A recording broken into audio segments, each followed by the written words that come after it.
Into ebisenzeka namhlanje besine general meeting i-Nancy association zonke zalaba, I think zi-94, then umphathiswa eze ne-road map okanye ndingathi ngesiXhosa umhlahlandlela we-interim uba mayenziwe njani, nokubane i-approach yo-approacha le-interim towards into yobane kwenziwe i-unit apha kwi-Eastern Cape iphele i-taxi violence. Sinika ithemba umphathiswa ngokuthi avane nathi okokuqala kwizinto ezimbini, kwileta ebhalwe nguNational Santaco sathi siyi-taxi industry sayinalifaya, sayichitha loo leta leyo, into yokubane ayikwazi into yokuba ibe yileta ezaba kanti iyasebenza.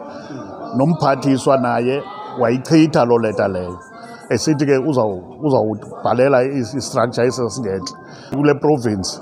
Fanele uba sivane thina ezi taxi association zi-94, funeka kuvane zona then izenze ngokomthetho we-standard constitution.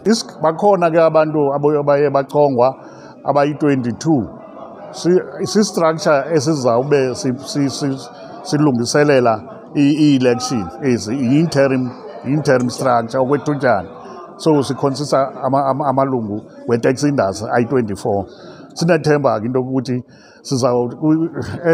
esithembisa ke umphathiswa ukuthi nexesha elizayo ikhona i-meeting azayibiza ngokukhawuleza. Thina kakhulu ngale initiative simbulela nomphathiswa into yokubane uyakwazi, uyinkokheli, uba unosoloko esenza ngeli hlobo lingaphela udlame apha kule province.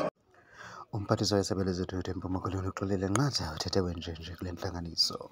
Ndifuna uvakalisa uchulumanco olungummangaliso nombulelo kubanikazi beeteksi ngentsebenziswano ababenayo.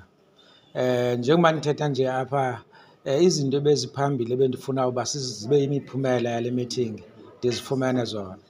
Okokuqala, bendizothi thaca isiphakamiso sendlela eyabheka phambili, ngoba njengoba sizawulungiselela uba baphinde babe ne-conference entsha yeprovinsi yeSantaco, sawuqala ezantsi ucoca kwi-association, uqinisekisa into yobana kwimdantsane Taxi Association, East London Taxi Association, abantu abaconstitute la association ngoonoteksi nyhani, akho bantu abazenze oonoteksi kanti imiguvela. Sijonga uba akwi-good standing phaya, sibonakala uba ingaba kukho imfuneko nabaye kwi-conference, ewe hayi, sixoxe kunye nabo, siye kwitawuni nganye, ingakumbi kwezi ndawo zitshisayo. eMaclear sizoya, kwezi ndawo zinobunzima kakhulu, eMthatha yenye indawo ekutshisa ibunzi kuyo, sizaya kwezo ndawo. Sivumelaneka le nto yomisela ikomiti yethutyana, bayenzile loo nto badibanisa bonke, bazenzele injawunje. Ndiyayivuyela loo nto. Ubheka phambili ke ngoku sabenzela i-induction ukwenzela ubana siyazi uba kuzawusetyenzwa njani. Sawusebenzisana kuloo nto ubheka phambili kwaye no-national kaSantaco. Ndizawuthetha nabo uba ndiyafuna bayixhase iprovinsi kwezi zame zoba kube kuxolo, kwaye basebenzisane kunye nathi. Njengoba sikhona siyi-leadership yeprovinsi, bangajikeli emveni kwethu, baze ngaphambili. Ngoko ke ndizawuthetha nabo ukwenzela basenze ngolo hlobo. Ndiyavuya kakhulu ngendawo esikuyo ngoku. Sinexanduva ke thina bantu belapha ukwenzela uba naba bangaphandle sibafake ngaphakathi, ngoba ii-associations zalapha eprovinsini ziphaa ku-94 kodwa bezikhona apha ziyi-54. Into ethi uba isininzi silapha kodwa bakhona bebengekho. Sideka bebengekho mabasondele, inqwelo iyahamba ngoku, mabazokhwela, ngoba le nto izawuba neziphumo zoba sikwazi uyiformalize, sikwazi uyitransforma itaxi industry, sikwazi ngazwi linye sithi mayikhawuleze le nto yoxhaswa kwe-taxi industry ifumane isubsidi, ngoba yiyona hlobo yothutho endala apha elizweni nekhwelisa isininzi sabantu belizwe kodwa banayo isubsidi. Yingxaki leyo.